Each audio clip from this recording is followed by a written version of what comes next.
Assalamualaikum warahmatullahi wabarakatuh and good morning everybody.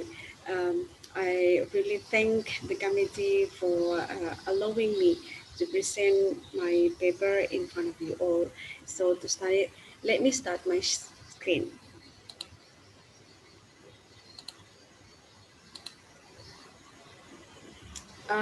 Well, here I write about the training models in Human Resources Development Agency South Sulawesi called Badan Pengembangan Sumber Daya Manusia Sulawesi Selatan or BPSDM, and I am going to highlight about how we adapt our job training during the pandemic COVID-19. And here's a short insight about myself. My name is Astuti. So as you can see here, I previously worked as a teacher because I graduated from IKIP Ujung Pandang and then I get the opportunity to continue my study to Monash University and also to Victoria University of Wellington, New Zealand.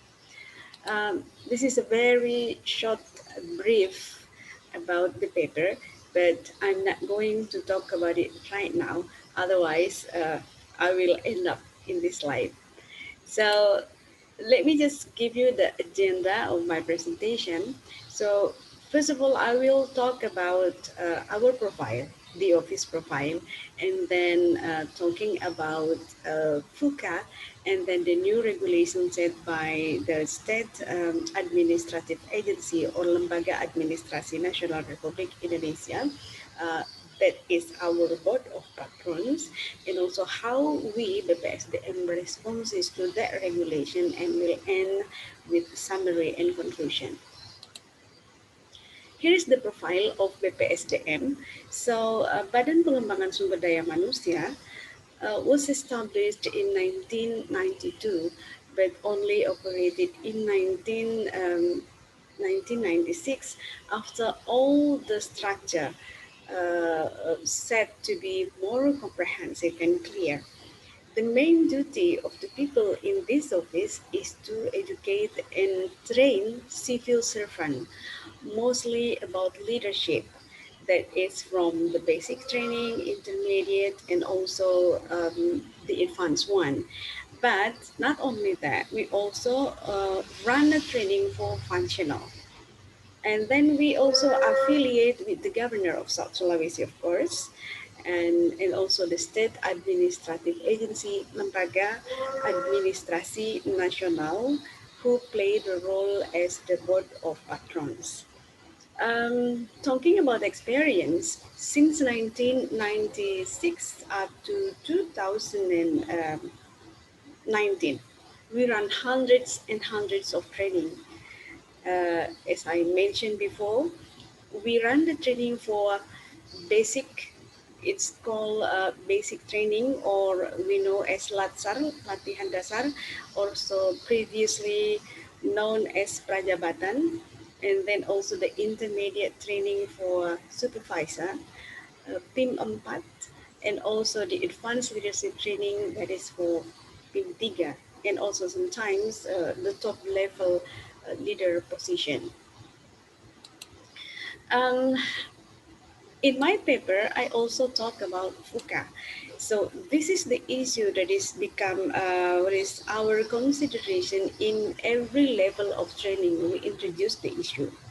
FUCA is the acronym for V stand for volatility. Volatility means the nature and dynamics of change. U refers to the lack of uncertainty, which about the lack of predictability, the prospect for surprise, and the sense of awareness and understanding of issues and events. And C is complexity, means multiplex of forces, the confounding of issues, no cause and effect chain, and confusion that surrounds organization. And A for ambiguity, means addresses the hazards of reality, the potential for misreads, and the mixed meanings of conditions, cause and effect confusion.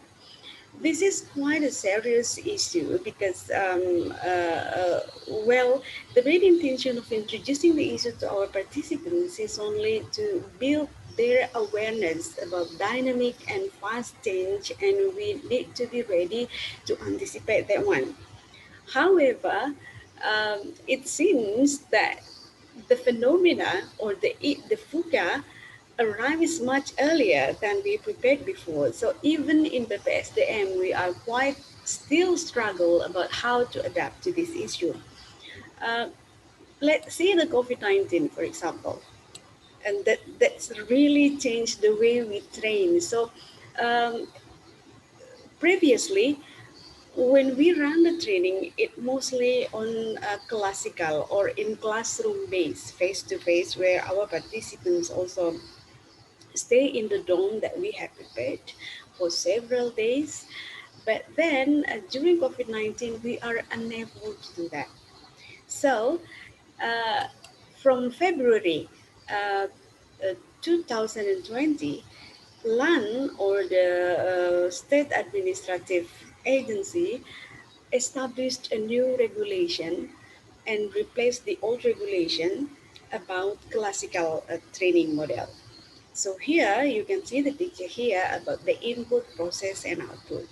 So the input is the participants or human resources, and then we run the plan, action, and also evaluate in order to gain the output, which is to have a professional civil servant with good character.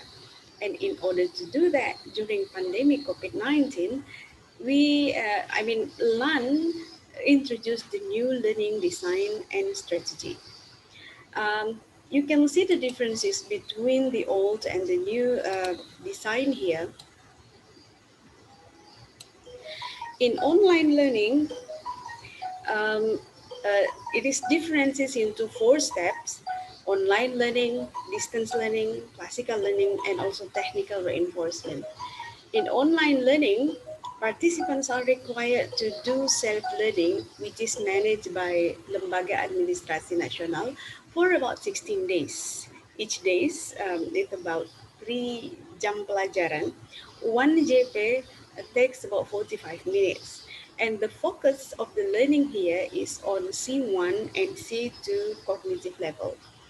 After finishing this one, and then the participants are encouraged to move to distance learning, which is online learning, which is combined with the implementation in their work, also managed by LAN, but also in conjunction and coordination with the training institution.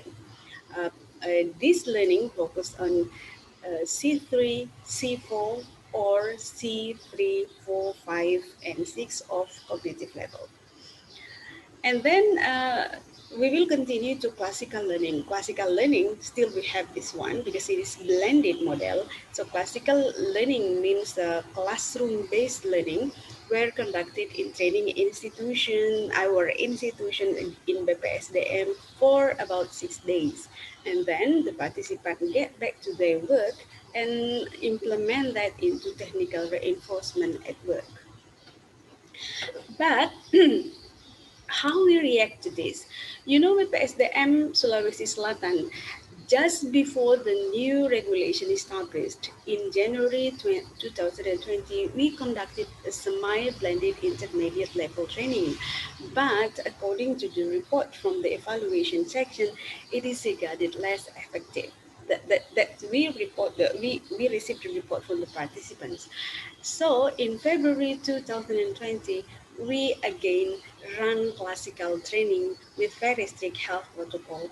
The reason for this is when uh, we are really willing to adapt and implement the new regulation in our place, but then it seems that we are not ready enough for the in terms of having the infrastructures and also the facilities.